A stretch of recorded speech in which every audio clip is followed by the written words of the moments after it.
क्या हो अगर किसी ताकत को मजबूत बनाने वाले औजार ही एक दिन उसी की जड़ें खोदने लगें। आज हम भारत में ब्रिटिश राज की एक ऐसी ही दिलचस्प कहानी देख रहे हैं, जहां पश्चिमी शिक्षा और प्रिंटिंग प्रेस, जिन्हें लाया तो गया था कंट्रोल करने के लिए, वो ही आगे चलकर आज़ादी की लड़ाई के सबसे बड़े हथियार बन गए। इस पूरी कहानी को समझने के लिए पहले उस सोच को समझना जरूरी है जो इसके पीछे थी।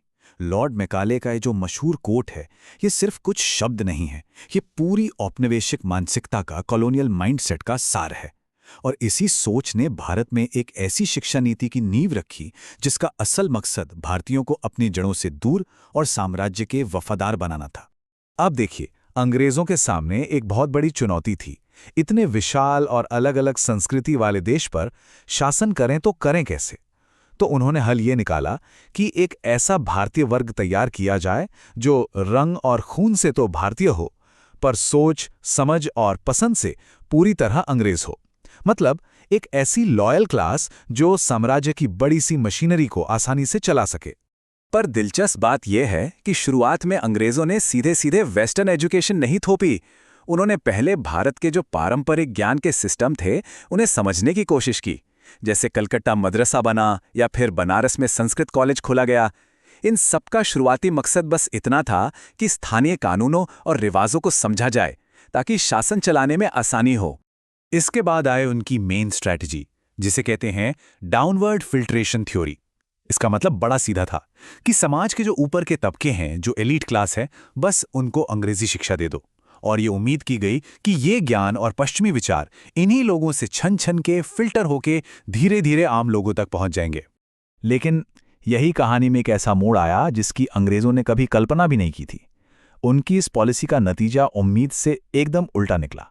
भारत में एक नया पढ़ा लिखा तबका पैदा हुआ, एक इंटेलेक्चुअल क्लास जिसने मिल्टन, लॉक और रूसो जैसे विचारकों को पढ़ा और स्वतंत्रता, अधिकार और राष्ट्रवाद जैसे आइडियाज को अपना लिया। तो देखिए, इरादा क्या था और हकीकत क्या निकली। अंग्रेज चाहते थे वफादार क्लर्क, पर तैयार हो गए मुखर राष्ट्रवादी। वो अपनी पश्चिमी संस्कृति को महान साबित करना चाहते थे, पर हुआ ये कि भारतीयों ने अपनी ही संस्कृति पर और ज्यादा गर्व करना सीख लिया। सीधी सी बात है, जिस शिक्षा को कंट्रोल का जरिया बनाया गया था, वही उसे चुनौती देने का हथियार बन गई। इस नई सोच का एक बहुत बड़ा उदाहरण थे राजा राम मोहन राय। उन्होंने न सिर्फ मॉडर्न एजुकेशन को सपोर्ट किया और हिंदू कॉलेज जैसे संस्थानों की नींव रखने में मदद की, बल्कि उन्होंने दूसरा बड़ा हथियार भी उठा लिया, और वो था प्रेस। अपने अखबारों के जरिए उन्होंने समाज सुधार और नए विचारों की एक मशाल जला दी। और यहीं से कहानी का दूसरा हिस्सा शुरू होता है, प्रिंटिंग प्रेस का। ये सिर्फ एक मशीन नहीं थी, ये एक ऐसा हथियार था जिसने विचारों को कुछ गिने चुने लोगों के दिमाग से निकालकर लाखों लोगों तक पहुंचा दिया, और देखते ही देखते राष्ट्रवादी आंदोलन को एक जबरदस्त आवाज दी। भारत में प्रेस का सफर 1780 में बंगाल गजट से शुरू हुआ। शुरुआत में तो ये बस व्यापारिक खबरों के लिए था, लेकिन बहुत ही जल्द ये राजनीतिक बहस और सरकार की आलोचना का एक बड़ा मंच बन गया। और इसके बाद तो जैसे भारतीय पत्रकारिता में एक क्रांति ही आ गई। अमृत बाजार पत्रिका, द हिंदू पेट्रियट और तिलक के केसरी जैसे अखबारों ने सिर्फ खबरें नहीं छापी, बल्कि उन्होंने जनता को जागरूक किया, उन्हें जोड़ा और ब्रिटिश शासन पर तीखे सवाल उठाने शुरू कर दिए। अब देसी भाषाओं में छप रहे इन अखबारों की बढ़ती ताकत से ब्रिटिश सरकार बुरी तरह घबरा गई। उन्हें यह एहसास हो गया था कि कागज के ये पन्ने अब सिर्फ खबरें नहीं, बल्कि बगावत की चिंगारियां फैला रहे थे।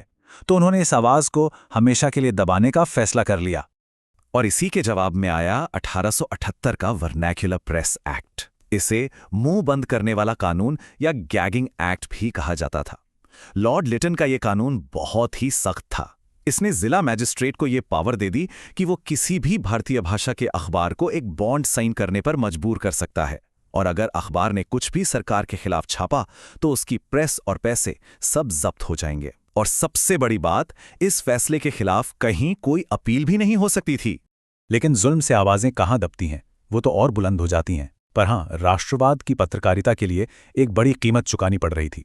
बाल गंगाधर तिलक वो पहले भारतीय पत्रकार बने जिन्हें 1882 में अपने अखबार में सरकार की आलोचना करने के जुर्म में जेल भेज दिया गया। सरकार के इस रवैये ने भारतीय नेताओं को एक बात तो साफ साफ समझा दी कि अगर राष्ट्र को अपनी आवाज और अपनी सोच को जिंदा रखना है तो उन्हें अपनी खुद की संस्थाएं बनानी होंगी। ऐसी संस्थाएं जो अंग्रेजी हुकूमत के कंट्रोल से पूरी तरह आज़ाद हों। उस दौर के बड़े बड़े नेताओं के लिए उनके अखबार सिर्फ एक पब्लिकेशन नहीं थे, बल्कि उनके आंदोलन का सबसे बड़ा मंच थे। चाहे तिलक का केसरी हो या फिर गांधी का हरिजन, ये अखबार सचमुच देश की धड़कन बन गए थे, जो आज़ादी और स्वशासन के विचार को देश के कोने कोने तक पहुंचा रहे थे। और फिर आज़ाद प्रेस की ये लड़ाई जल्द ही आज़ाद शिक्षा की लड़ाई से भी जुड़ गई। ये महसूस किया गया कि सिर्फ अपनी आवाज़ होना काफ़ी नहीं है, अपनी सोच और आने वाली पीढ़ियों को सही दिशा देने के लिए अपने शिक्षण संस्थान भी होने ज़रूरी है। इसी सोच और कोशिश का नतीजा था 1916 में बनारस हिंदू विश्वविद्यालय यानी BHU की स्थापना। मदन मोहन मालवीय की लीडरशिप में ये सिर्फ एक यूनिवर्सिटी नहीं बनी, बल्कि एक मॉडर्न और आत्मनिर्भर भारतीय पहचान बनाने के राष्ट्रीय संकल्प का प्रतीक बन गई। तो कुल मिलाकर ये कहानी एक गहरी विडंबना की है। जिन औजारों, शिक्षा और प्रेस को साम्राज्य ने अपनी पकड़ मजबूत करने के लिए बनाया और तराशा था, उन्हीं औजारों ने अनजाने में एक पूरे राष्ट्र को जगा दिया और आज़ादी की नींव रख दी।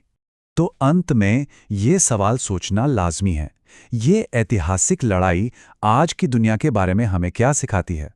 अगर 19वीं सदी में मीडिया और शिक्षा विचारों की जंग का मैदान थे, तो आज वो मैदान कौन से हैं? एक ऐसा सवाल जिस पर सोचना आज भी उतना ही जरूरी है। हमारे साथ जुड़ने के लिए धन्यवाद।